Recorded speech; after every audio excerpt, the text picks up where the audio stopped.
আজহারী সাহেব একটা কথা তার মাহফিলে বলেছেন যে এক দল খেয়ে গেছে আর এক দল খাওয়ার জন্য অলরেডি বসে আছে বাংলাদেশে। তা আমি দেখলাম আমার কিছু ভাইয়েরা এটাকে গায়ে লাগিয়েছেন। না, এটা গায়ে লাগালে হবে না। আমি বলছি না যে সবাই একরকম, সবাই চাঁদাবাজ। যেমন ভাবে একজন চরিত্রহীন মেয়ের জন্য হাজার মেয়ের বদনাম হয়, তেমন ভাবে নেতার দলের একজন মানুষ খারাপ হওয়ার জন্য হাজার দলের কর্মীর বদনাম হয়ে যায়, ঠিক কিনা বলে? তা আমি কোনো দলকে বদনাম করছি না, তবে হ্যাঁ, আমি দুইটা দাবি পেশ করতে চাই আগামীর দেশের জন্য। দুইটা দাবি শেষ হয়ে গেলেই আমি আমার মূল আলোচনায় ফিরব। এক, আশা করছি আপনারা সবাই আমার সাথে একমত হবেন। প্রিয় ভাই, তোমার সাউন্ডের বেসটা চিকুন, মোটা করে দাও, মেহেরবানি করে। তোমার সাউন্ড অনেক ভালো, বেসটা মোটা করে দাও, রিভার্বটা বাড়ায় দাও। এক নাম্বার দাবি, আগামীতে এই দেশে নির্বাচন হবে। আমাদের কলিজার দাবি, ইমানের দাবি, মুসলমানদের অন্তরের দাবি। আমরা আগামীতে এই দেশের প্রধানমন্ত্রী হিসেবে কোনো নারী নেতৃত্ব দেখতে চাই না। সবাই আপনারা দ্বিমত না একমত? Number one. নাম্বার টু, আমরা যে শুধু পুরুষ চাই, ব্যাপারটা আসলে পরিপূর্ণ এরকম নয় যে শুধুই পুরুষ চাই তা। আমরা আগামীতে এই দেশের প্রাইম মিনিস্টার হিসেবে, প্রধানমন্ত্রী হিসেবে এমন একজন পুরুষকে দেখতে চাই যিনি একই সময়ে এই দেশের প্রধানমন্ত্রীও হবেন এবং তার যোগ্যতা এতটা হাইলি কোয়ালিফাইড হবে, তিনি প্রধানমন্ত্রীর চেয়ারেও বসবেন, পুরো দেশকে লিডও দিবেন এবং তার যোগ্যতা হবে এমন, তিনি জাতীয় মসজিদ বাইতুল মুকাররমে দাঁড়িয়ে জুমার খুতবা দেওয়ার যোগ্যতা রাখবেন। এমন প্রধানমন্ত্রী আমরা আগামীতে চাই কি চাই না? এবার একটা কথা বুঝে উত্তর দেন ফ্রম দিস পয়েন্ট। বলেন তো, এই দেশের প্রধানমন্ত্রী যদি হয় জাতীয় মসজিদ বাইতুল মুকাররমের খতিব, দেশে কোনো চাঁদাবাজি থাকবে না? এটা আসতে বললেন কেন? থাকবে? সুদ থাকবে, ঘুষ থাকবে, ধর্ষণ থাকবে, পুরো দেশটাই সোনার বাংলাদেশ হয়ে যাবে নীলফামারীর ভাড়া। আল্লাহ এই দেশটাকে আগামীতে কোরআন দিয়ে শাসন করার তৌফিক দান করুক। পড়েন সবাই আমিন। আপনারা সবাই শহীদ আল্লামা দেলোয়ার হোসেন সাইদি হুজুরের নাম শুনেছেন না? আপনারা মনে হয় ভয় পান, বলতে চাচ্ছেন না। নাম শুনছেন না আপনারা? ওই দিন নাই তো। এখন যদি কেউ বলে আসিফ হুজুর সাইদি সাহেবের নাম নিয়েছে, আসিফ হুজুর রাজাকার, এই যে যুবকগুলো দেখছেন না, যে বলবে রাজাকার, ওর পিঠের চামড়া একটাও থাকবে না আজকে। The time has totally changed, man. সময়টা আগের মতো এখন আর নাই। এখন যে দলের যে চামচাগিরি করবে আর কোরআনকে মাইনাস করতে চাইবে, ওই দলকে দেশের প্রত্যেকটা যুবক বয়কট ঘোষণা করবে। যুবক ভাড়া, আল্লামা দেলোয়ার হোসেন সাইদি হুজুর বলতেন যে হক কথা বললে তিনটা ট্যাগ অলওয়েজ আসে। এক, রাজাকার; দুই, জঙ্গিবাদ; তিন হচ্ছে মৌলবাদ। উনি বলতেন মৌলবাদ বললে আমরা রাগ করি না, কারণ মৌলবাদ আসছে মূল থেকে। মূল মানে আল্লাহ তাআলা, মূল মানে হচ্ছে হিজ লাস্ট মেসেঞ্জার মুহাম্মদ সাল্লাল্লাহু আলাইহি ওয়াসাল্লাম, মূল মানে কোরআন, মূল মানে হাদিস।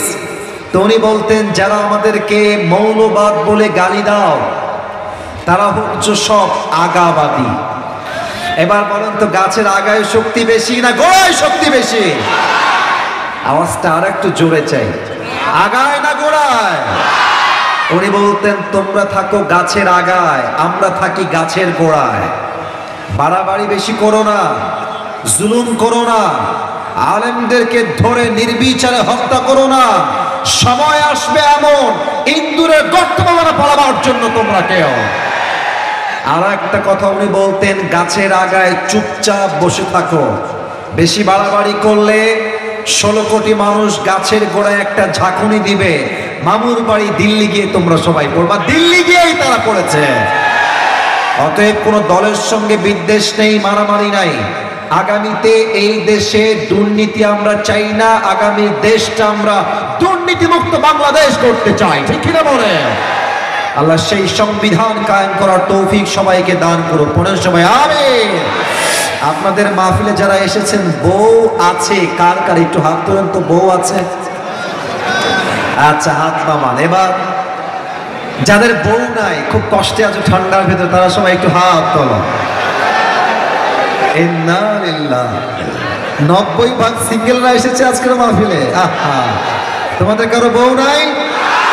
ইন্না লিল্লাহি ওয়া ইন্না ইলাইহি রাজিউন। হাত নামাও। আমি সবার জন্য দোয়া করে দিই, আল্লাহ সবাইকে নেককার দিনদার বউ দিয়ে দিক। পড়েন সবাই দিল থেকে আমিন। আমি একটা কথা প্রায় মজা করে বলি, আজকেও বলি, যে আসলে এই কড়া শীতে যার বউ নাই তার আসলে কিছুই নাই যুবক ভাইরা।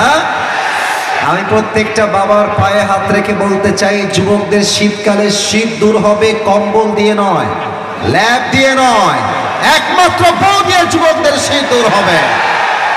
আল্লাহ আব্বাজানদেরকে বোঝার তৌফিক দান করো। পড়েন সবাই আমিন। তবে বাবারা অনেক সময় বুঝে গেলেও, অনেক মায়েরা এসেছেন, কাউকে আমি আঘাত করছি না।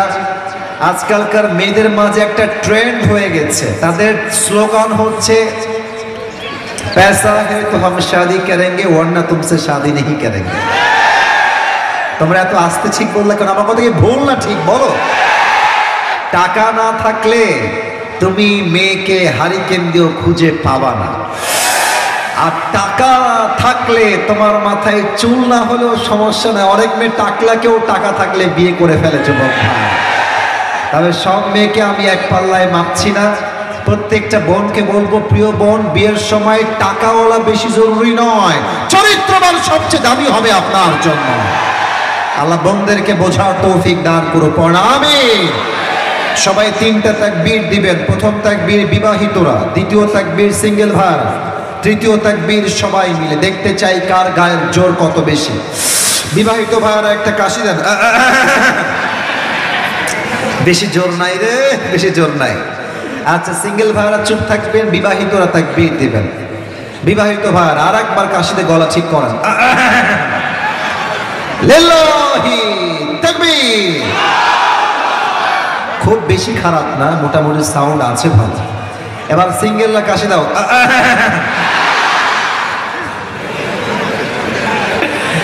দেখা যাক কারা পারে। নাম্বার আপনারাই দিবেন, মুরব্বী জান, আব্বা জান যারা এসেছেন। সিঙ্গেল ভাইরা তাকবীর দিবেন, বিবাহিত ভাইরা কিপ কোয়াইট, কিপ সাইলেন্ট, চুপ থাকেন। সিঙ্গেল ভাইরা নারে তাকবীর। বিবাহিত ভাইরা আই এম সো সরি, হলো না আজকে। সিঙ্গেলরাই জিতে গেল যুবক ভাইরা। ঠিক আছে কিনা বলো আমার কথাটা? এবার সবাই মিলে একটা তাকবীর দিয়ে ওয়াজে ফিরে যাই। সবাই মিলে তাকবীর দিবেন এমন জোরে যে তাকবীরের ঠেলায় আমি স্টেজ ভেঙে নিচে উল্টে পড়ে যাব। দেখা যাক কত জোরে আপনারা পারেন। সবাই একটা কাশি দেন। নারে তাকবীর। আল কোরআনের আলো,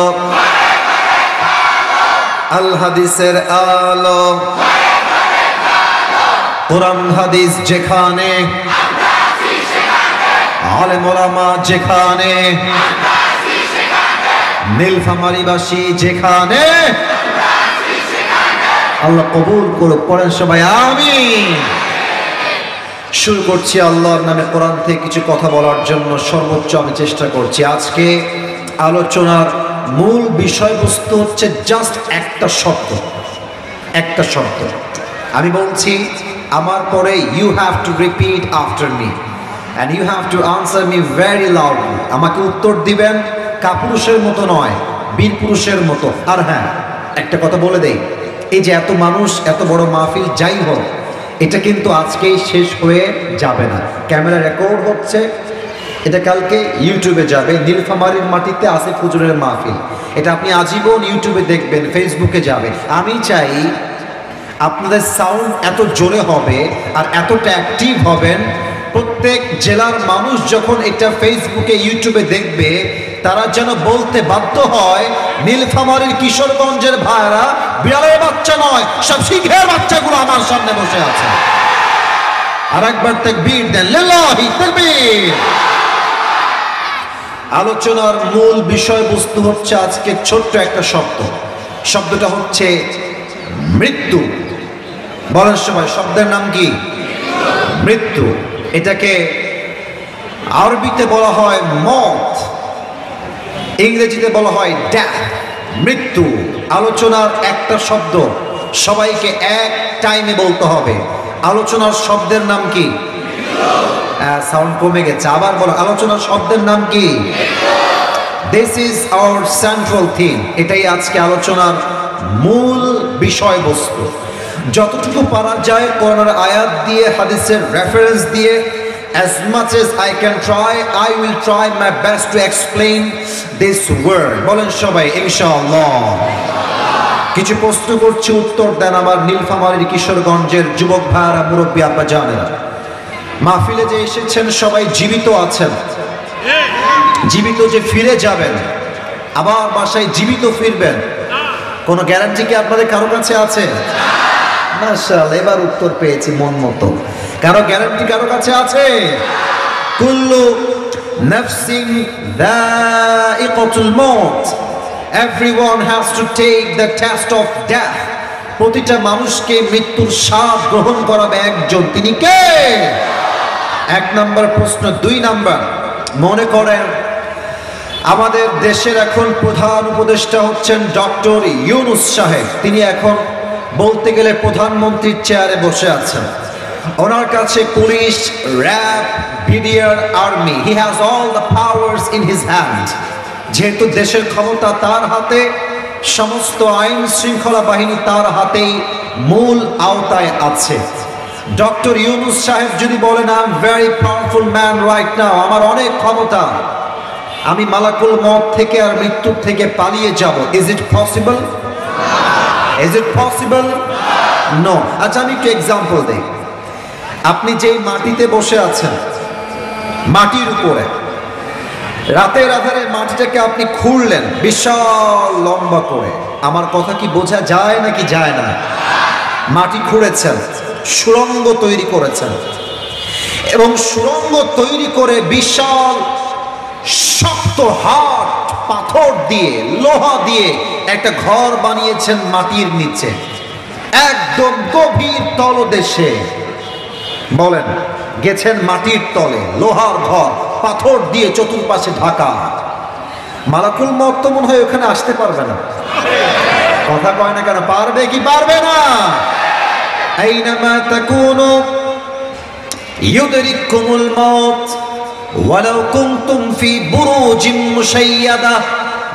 আল্লাহ তাআলা বলছেন, তোমরা যেখানেই লুকাও না কেন, যত বড় সুড়ঙ্গ পথ বানাও না কেন, লোহার ঘর বানাও না কেন, যতই দূর তুমি পালাও না কেন, মালাকুল মউত দিয়ে তোমাকে পাকড়াও করবে একজন। আওয়াজ দিয়ে বলেন সবাই, তিনি কে? যেখানেই তুমি পালাও না কেন, even if you stay within the towers of lofty construction, বিশাল পাথর দিয়ে, লোহা দিয়ে বিশাল বড় ঘর, সুড়ঙ্গ তৈরি করবেন, ছাড় নাই। যার সময় যখন, তাকে তখনই অ্যাটাক করবে একজন, তিনি কে? আচ্ছা, আমার দিকে এবার সবাই তাকান, আমাকে একটু দেখবেন, দেখার জন্য নয়। একটা প্রশ্ন করব, উত্তর দিবেন। আমি কি বুড়া না যুবক? এত আস্তে কয় কেন? আমি কি বুড়া না যুবক? আমি একজন যুবক। আচ্ছা, আমি যদি বলি যে আমি নামাজ এখন পড়বো না, বয়স আর একটু বাড়ুক, 40-50 হোক, বিয়ে শাদী হলে 2টা বাচ্চা 3টা বাচ্চা হওয়ার পরে যখন দাড়ি হালকা পাকা শুরু হবে, তখন থেকে নামাজ কালাম পড়া শুরু করব, বলেন তো আমি যে বৃদ্ধ বয়সেই যাব, আমি যে যুবক বয়সে মরবো না, do I have any guarantee about it? আমার কোনো গ্যারান্টি কি আছে? বলো বলো বলো বলো। মনে রাখবেন একটা কথা অলওয়েজ মাথায়, মৃত্যুর কোনো বয়স নেই। কথা ঠিক কিনা বলেন যুবক ভাই? লিকুল্লি উম্মাতিন আজাল, ইযা জাআ আজালুহুম ফালা ইস্তাখিরুনা সাআহ ওয়ালা ইস্তাকদিমুন। The death will come on time, it will never late.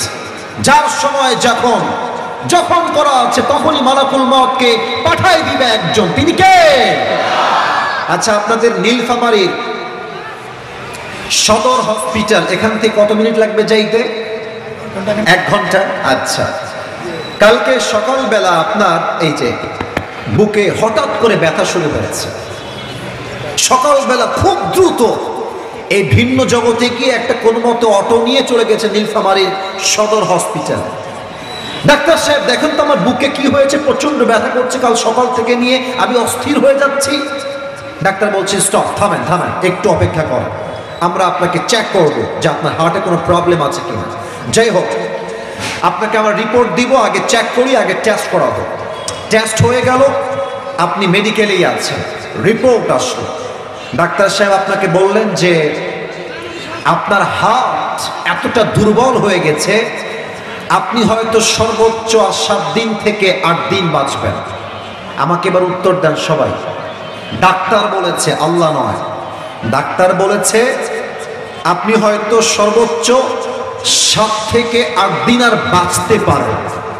এই কথা শুনলে কারো কি আর আরামের ঘুম হবে? ঘুমই তো আসবে না। 7 দিন বাঁচব, আর মাত্র 7 দিন। মুসলমানদের ঈমান কতটা দুর্বল জাস্ট একবার ভাবেন।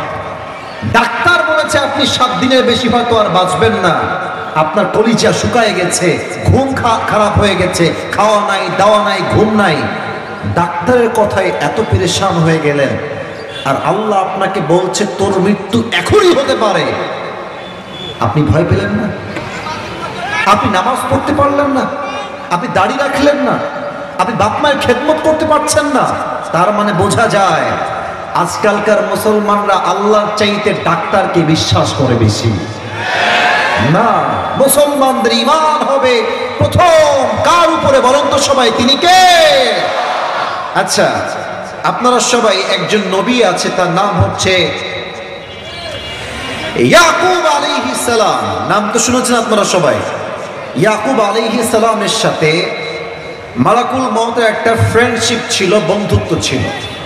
তো উনি একবার মালাকুল মউতকে বললেন, মালাকুল মউত শোনো, আমি তোমার কাছে একটা আবদার রাখতে চাই, যদি তোমার দ্বারা সম্ভব হয় তুমি আমার আবদারটা রেখো। বলছে কি আবদার বলেন আপনি?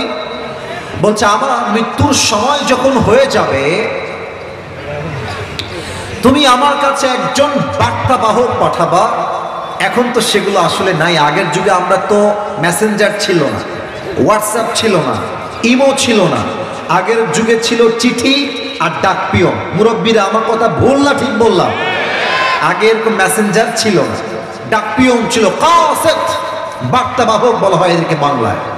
তো উনি বললেন যে আমার কাছে একজন বার্তাবাহক পাঠিয়ে দিবা, সে আমাকে বলবে ইয়াকুব তোমার সময় শেষ, টেক ইউর প্রিপারেশন, মৃত্যুর জন্য প্রস্তুত হয়ে যাও, তুমি এই কাজটা আমার জন্য করে দিও। মালাকুল মউত ডাক দিয়ে বলছে ইয়াকুব, দুনিয়াতে কারোর জন্য কোনো বার্তাবাহক আসে না, তবে প্রত্যেকটা মানুষের দেহের মধ্যেই মৃত্যুর একটা পায়গাম আছে। আমার চুল দেখেন তো সবাই, চুল এটা কি সাদা না কালো? আপনারা মরে গেলেন যে কালো না সাদা? কালো। এই চুল যখন সাদা হয়ে যাবে, একটা চুল যখন সাদা হয়ে যাবে, এটা আমার জন্য মেসেজ আল্লাহর পক্ষ থেকে, আসিফ সময় কিন্তু বেশি দিন আর বাকি নাই।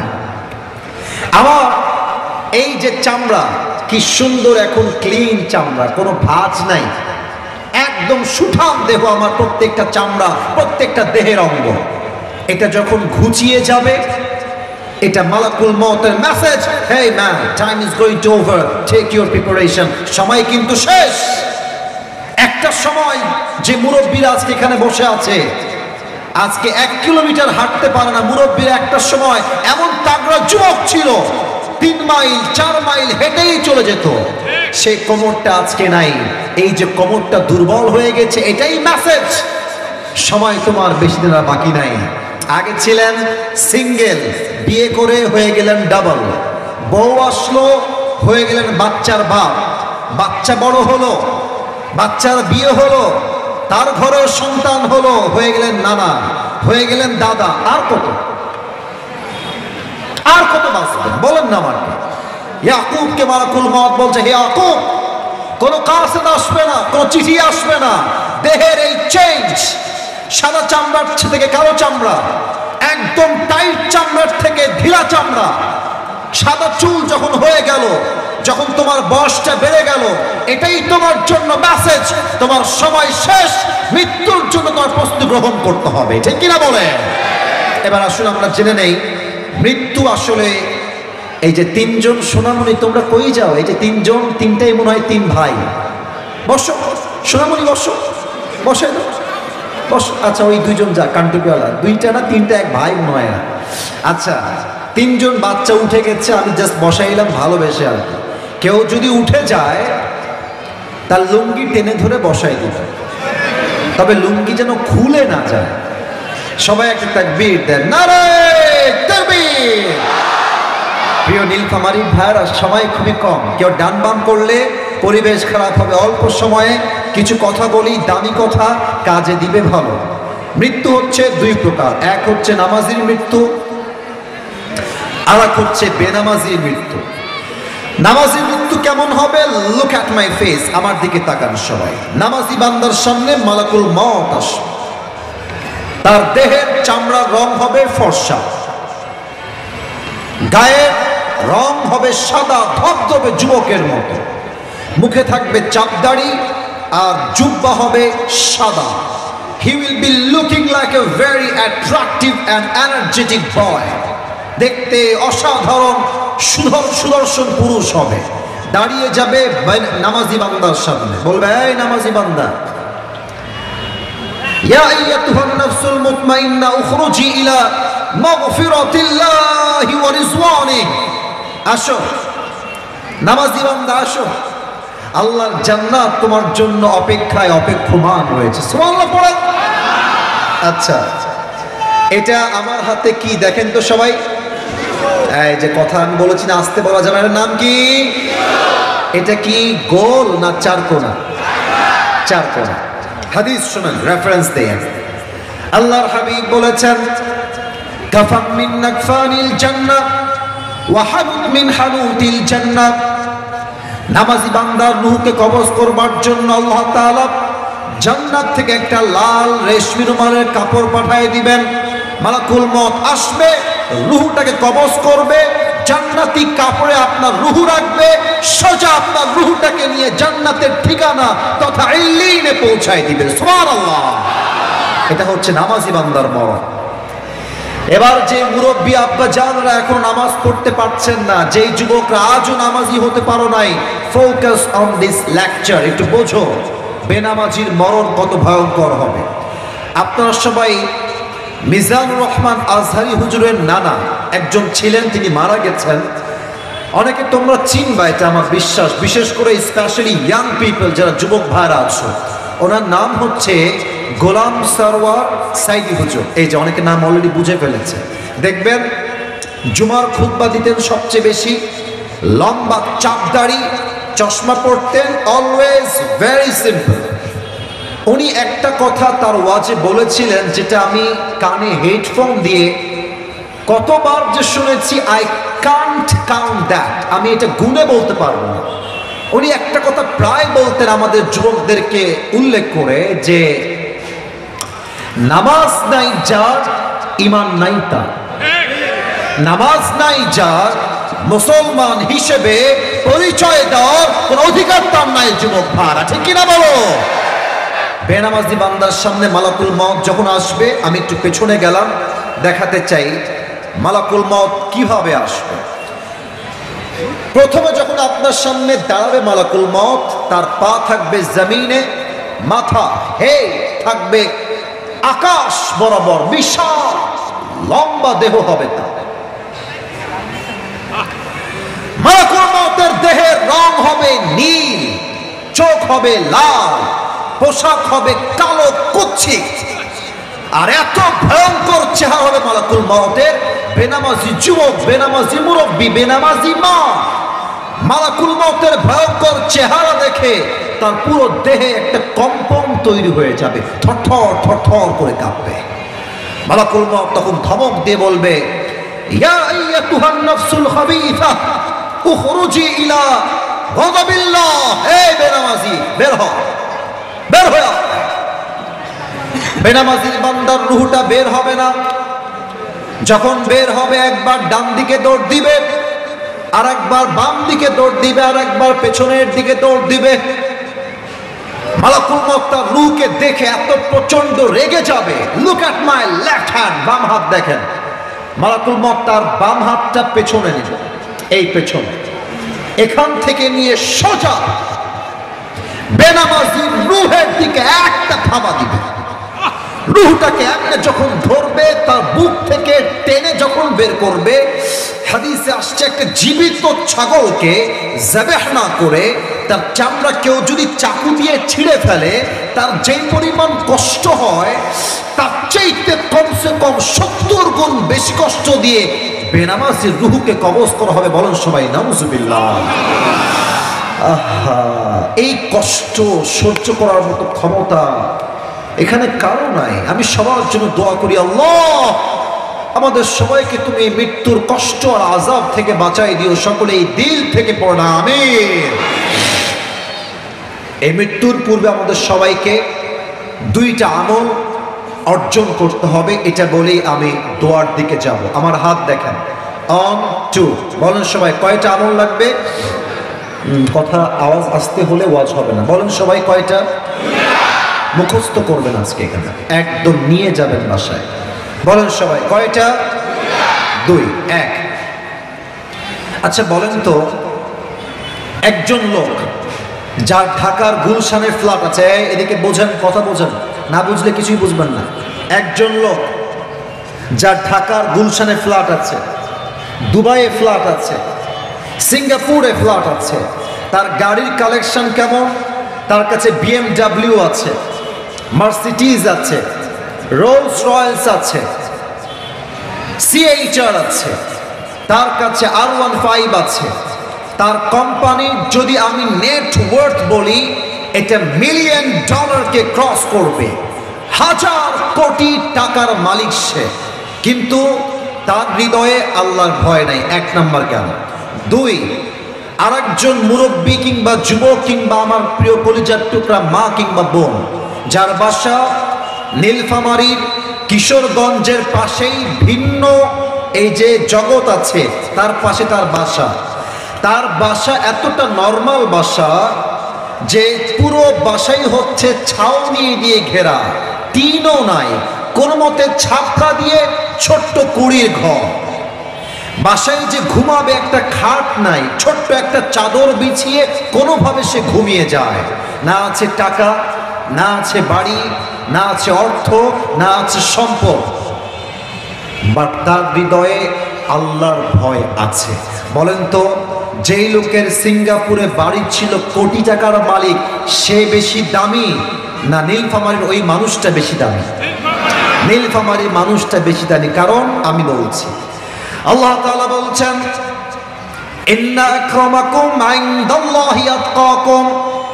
কিয়ামতের কঠিন ময়দানে কার কাছে কত টাকা ছিল, কত ক্ষমতা ছিল, এটার হিসাব হবে না। কার গাড়ি কত দামি ছিল, এটার হিসাব হবে না।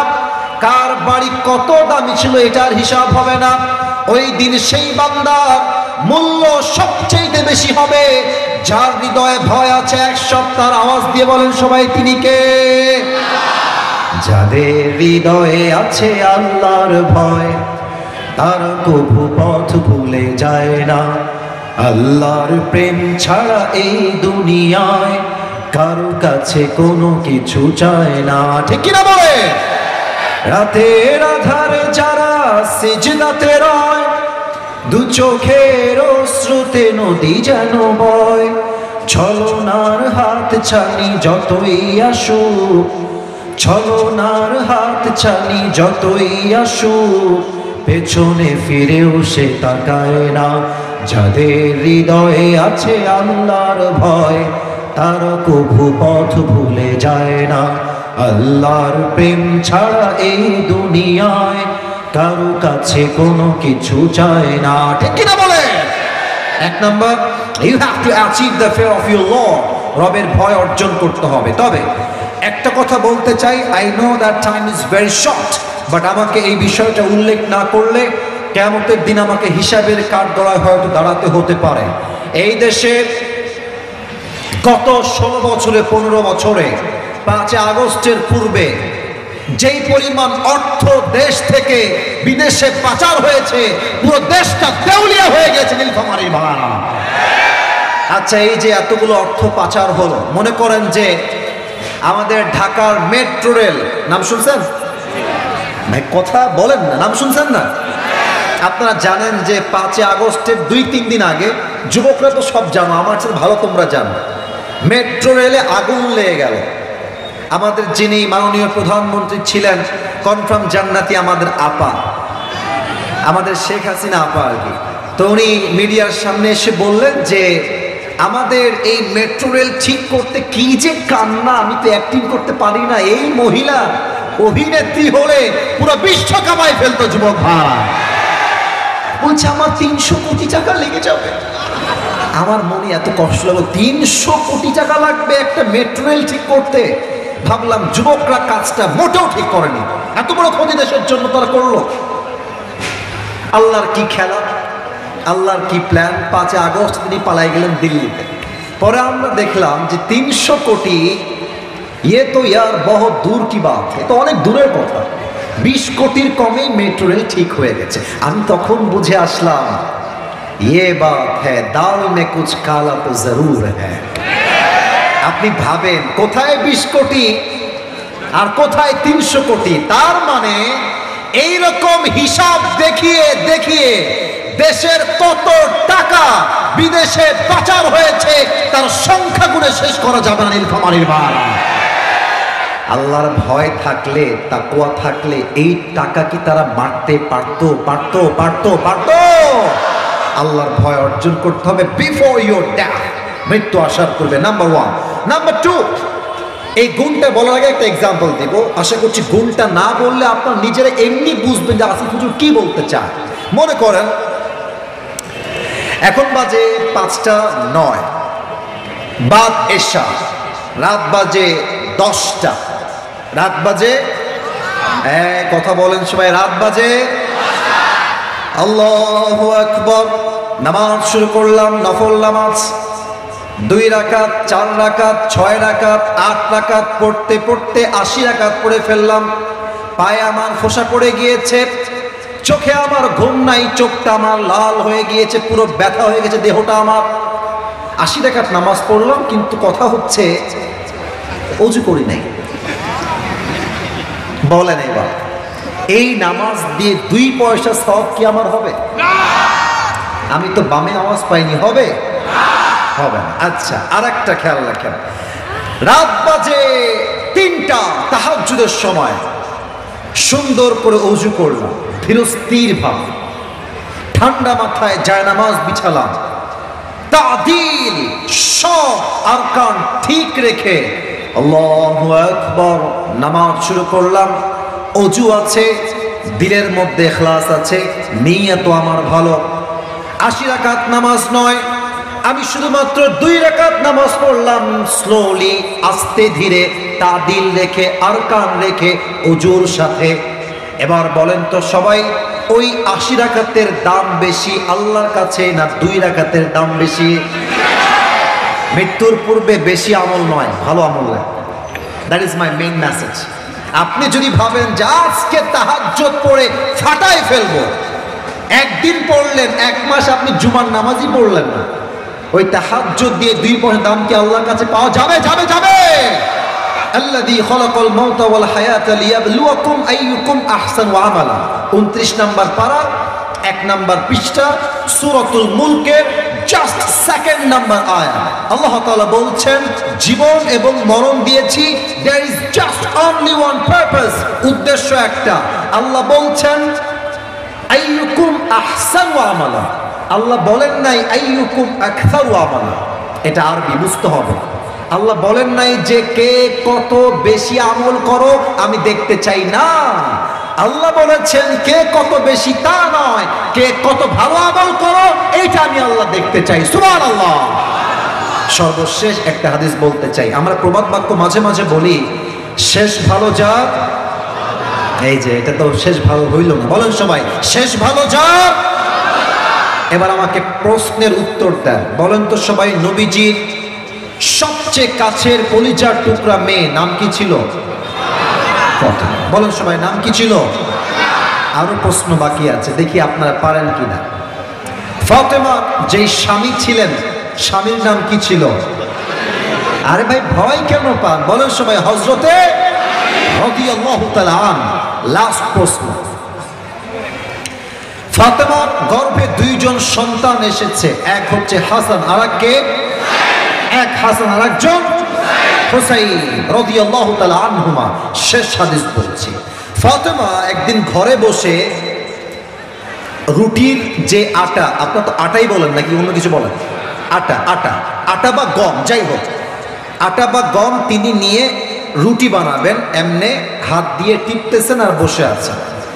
তো আলী বাসায় আসছে, দেখছে ফাতেমা রুটি বানাবে, আটা তার হাতে ছানা আছে, কিন্তু খেয়াল করে দেখছে ফাতেমার দুই চোখ দিয়ে পানি ঝরছে, অঝরে পানি ঝরছে। আলী বলছে, ফাতেমা পানি কেন, কাঁদছো কেন ফাতেমা? ফাতেমা বলছে, আলী এটা আমার কষ্টের পানি নয়, এটা আমার সুখের পানি। বলছে, কেন, আমার কিছু বলবা, কি হয়েছে তোমার? ফাতেমা ডাক দিয়ে বলছে, আলী আজ যখন তাহাজ্জুদের সময় আমি ঘুমিয়েছিলাম, ভোর রাত্রের সময় আমি স্বপ্নে দেখলাম বিশাল অন্ধকার, বিশাল লম্বা একটা মাঠ। আমি দেখছি আমার আব্বাজান মুহাম্মদুর রাসূলুল্লাহ সাল্লাল্লাহু আলাইহি ওয়াসাল্লাম অন্ধকারে দাঁড়িয়ে কি যেন হাত দিয়ে খুঁজতেছেন এমনে এমনে। আমি বললাম, আব্বাজান আপনি কি খোঁজেন? আব্বা বলছে, আরে ফাতেমা তুমি কোথায় ছিলা? আমি তোমাকেই খুঁজতেছিলাম। সুবহানাল্লাহ পড়বেন না? তো আমি বললাম, আব্বাজান আপনি আমাকে কেন খুঁজতেছেন, কারণ কি? তো আমার আব্বা বলল, ফাতেমা তুমি আর দুনিয়ায় থেকো না, তুমি আমার কাছে চলে আসো, আমার আর তোমাকে ছাড়া ভালো লাগছে না, চলে আসো। এই কথা আব্বা বলেছেন, আমার ঘুম ভেঙে গেছে। পরে আমি ভাবলাম, কেউ যদি মারা যায় আর সে যদি কবর থেকে আমাকে ডাকে, এই স্বপ্নের ব্যাখ্যা তো মারাত্মক ব্যাখ্যা। ব্যাখ্যা হচ্ছে, যদি আপনার বাবা মারা যায়, মা মারা যায়, বন্ধু মারা যায়, যে কেউ কাছের লোক মারা গেছে, আপনি স্বপ্নে দেখছেন তার সঙ্গে আপনার সাক্ষাৎ হয়েছে, সে বলছে, ভাই তুমিও আমার কাছে চলে আসো, মা তুমি আমার কাছে চলে আসো, বাবা তুমি আমার কাছে চলে আসো। কবর থেকে কেউ ডাকলে এর ব্যাখ্যা হচ্ছে আপনার হায়াত বেশি দিন আর বাকি নাই। আচ্ছা আমাদের কথা নয় ভুল হতে পারে, কিন্তু নবী যাকে ডাকে এখানে কি কোনো প্রকার ভুল হতে পারে? এই কথা শুনে এবার আলীও কান্না শুরু করে দিয়েছে। আহা কি মর্মান্তিক দৃশ্য। আলী বলছে, ফাতেমা কয়েকদিন হলো প্রিয় নবী বিদায় নিয়েছে, তুমি যদি বিদায় নিয়ে চলে যাও আমি কাকে নিয়ে বাঁচবো ফাতেমা? এই কথা আমাকে বলো না তুমি। কিন্তু ফাতেমা বলছে, আলী কিছুই করার নাই, প্রতিটা মানুষকে মৃত্যুর স্বাদ গ্রহণ তো করতেই হবে, তবে তোমাকে আমি তিনটা ওসিয়ত করে মরে যেতে চাই। তিনটা। এক, আমার কাছে সময় কম তাই ব্যাখ্যা দিচ্ছি কম।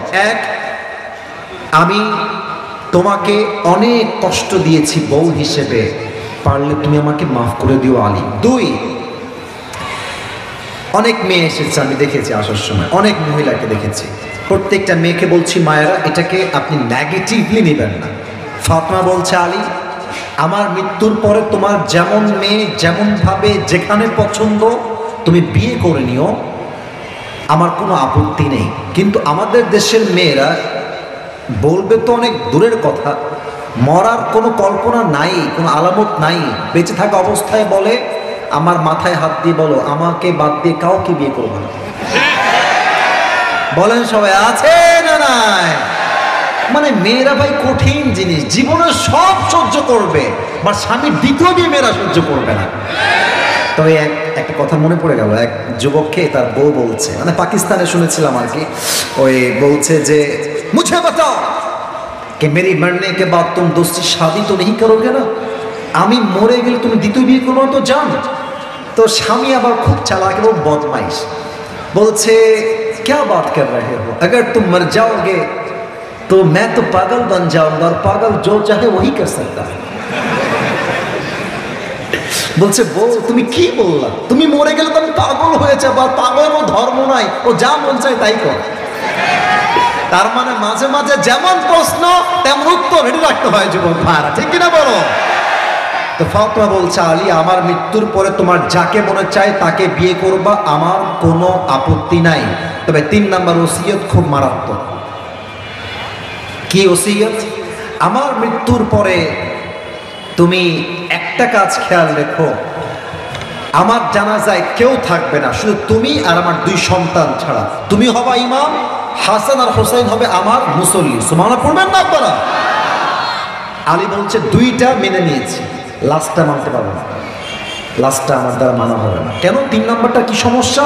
বলছে তুমি নবীর একমাত্র কলিজার টুকরা মেয়ে ফাতেমা, তুমি মারা যাবা আর তোমার লাশ দাফন করতে সাহাবীরা আসবে না, তোমার জানাজা বড় হবে না, এটা আমার দ্বারা বরদাস্ত হবে না। বলছে আলী কেন বলছি আগে বোঝো। আমার আব্বাজান আমাকে পর্দা এমন ভাবে শিখিয়েছেন, আমার এই পুরো জীবনে আমি কি লম্বা না খাটো, আমি কি মোটা না চিকন, আমি কি ফর্সা না কালো, আমার বুক কি মোটা না চিকন, please don't take it negatively, মাইন্ডে দিবেন না। আমার দেহের অঙ্গ প্রত্যঙ্গ মোটা না ছোট, এটা পৃথিবীর কোনো পুরুষ একটু পরিমাণ আঁচ করতে পারে না। কি পর্দা চিন্তা করতে পারেন? দেহের চামড়া কেমন জানেন, তিনি কি লম্বা না খুব খাটো তাও সহজে কেউ বোঝে না, উনি কি মোটা না চিকন তাও কেউ বোঝে না। এটার নামই পর্দা যুবক ভাড়া আমার, ঠিক কিনা বলো? আজকালকার মেয়েরা বোরকা পরে, আমাকে মাফ করবেন, এত টাইট ফিটিং বোরকা পরে দেহের প্রত্যেকটা অঙ্গ প্রত্যঙ্গের ভাঁজ বোঝা যায় যুবক ভাড়া, ঠিক কিনা বলো? খবরদার আমার মৃত্যুর পরে কাউকে ডাকবা না, আমাকে তুমি দাফন করো না। ঠিক তাই হলো। মারা গেলেন, জানাজায় আলী আসলেন, তিনি হলেন ইমাম, হাসান আর হোসেন হলেন মুসল্লি। এবার বলেন তো, যে লাশের খাটিয়া আছে, খাটিয়ার পা 3টা হয় না 4টা হয়? এই তো উত্তরটা পাচ্ছি, শেষ ভালো যান, আসলেই সব ভালো যান। বলেন সবাই, কয়টা পা থাকে? সামনে ধরেছে আলী 1 পা, পেছনে 1 পা হাসান আর 1 পা হোসাইন, আর 1 পা ধরার লোক নাই। কেন নাই? ওই যে ওসিয়ত, ডাকলেই তো ওসিয়ত ভেঙে যাবে। তো আলী প্রচন্ড মন খারাপ, ইস নবীর একটা মাত্র মেয়ে, কে সেই মেয়ে? সাইয়্যিদাতুন নিসাই আহলিল জান্নাহ, জান্নাতের সমস্ত নারীদের সর্দারিনীর নাম হচ্ছে ফাতেমা। সুবহানাল্লাহ পড়ো সবাই। ইস এই হাতটা কেউ ধরবে, পাটা খালি আছে, কেউ কি নাই ধরার জন্য। আলীর চোখ দিয়ে পানি পড়ছে। হঠাৎ করে আলী দেখছে দূর থেকে একজন সাহাবী আবু যর গেফারি দৌড় দিয়ে আসছে। এখন আলী তো চিন্তায় পড়ে গেছে, কিরে যদি এসে বলে এই এটা কার লাশ, যদি বলি এটা ফাতেমার লাশ নয়, এটা মিথ্যা হয়ে যাবে, আর যদি বলি এটা ফাতেমার লাশ, আমার বইয়ের 3 নাম্বার ওসিয়ত নষ্ট হয়ে যাবে, আমি কি উত্তর দিব? আবু যর গেফারি এসেই কোনো কথা ছাড়া কাঁধে খাটিয়ে নিয়েছে আর বলছে, আলী তুমি টেনশন করো না, আমি তোমাকে কোনো প্রশ্নই করব না, কোনো টেনশন নাই তোমার, আমাকে আল্লাহ তাআলা নিজেই তোমার কাছে পাঠিয়ে দিয়েছে, চলো কবরের দিকে চলো। এটাই আমার শেষ কথা, হাদিসের শেষ কথা। যখন কবরে নামাবে, খাটিয়াকে রেখেছে কবরের ডান পাশে, লাশ জাস্ট নামাবে, at the same time Abu Zar Ghifari ভাবছে এই লাশটা কার, আসলে কার লাশ নিয়ে আসছি। ব্রেন তাকে উত্তর দিচ্ছে, এটা কোনো নর্মাল র্যান্ডম কোনো মেয়ে নয়, এটা কোনো সাধারণ মেয়ে নয়, এটা সেই মেয়ে যাকে আল্লাহর হাবিব দুনিয়াতে জান্নাতের টিকিট দিয়েছেন। এটা সেই মেয়ে, যেই মেয়ে জান্নাতের সমস্ত যুবকদের সর্দার হাসান এবং হোসাইনের মা। এটা সেই মেয়ে, যেই মেয়ে জান্নাতে সমস্ত নারীদের সর্দারনি ফাতেমা।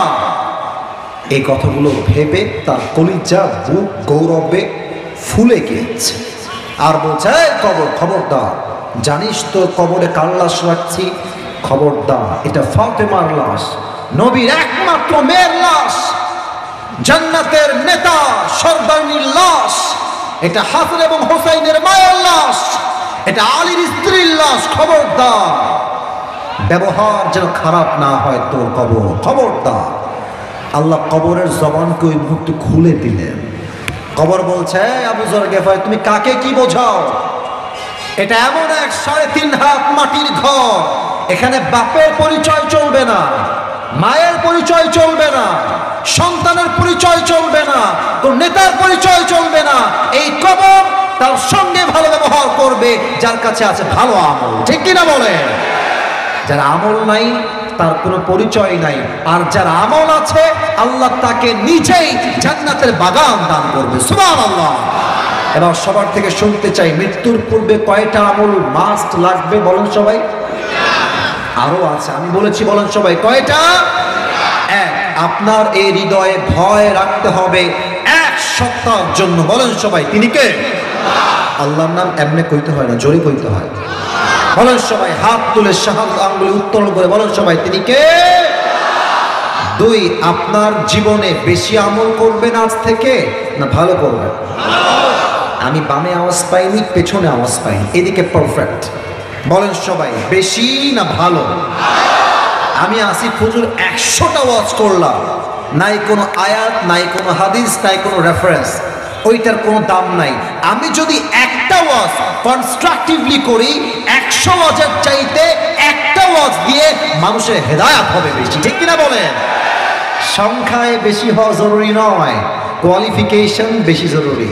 আমার জামা আছে সবগুলো ছেঁড়া পট্টি জামা 20টা, আমি একটাও পরবো না। বিয়ের দাওয়াত আসলে দেখবেন আপনি সেই জামাই পরেন যেই জামা দেখতে সবচেয়ে বেশি সুন্দর। তার মানে সংখ্যা নট ইম্পর্টেন্ট। আপনি যা করছেন, is it qualification, is it qualification, is it qualified, এটা কি ঠিকঠাক আছে কিনা, সব ওকে আছে কিনা? পারফেক্ট হলে 10টা নয়, একটা দিয়ে 10টার কাজ হয়ে যায়, ঠিক কিনা বলেন? তাহলে আমার উত্তর দেন আমাকে, বুঝে থাকতে সবাই, বেশি আমল না ভালো আমল? আল্লাহ সবাইকে মৃত্যুর পূর্বে ভালো ভালো আমল করার তৌফিক দান করুন। আমিন।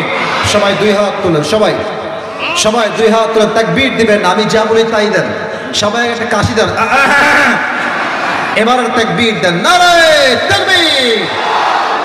বলেন সবাই আমার সঙ্গে।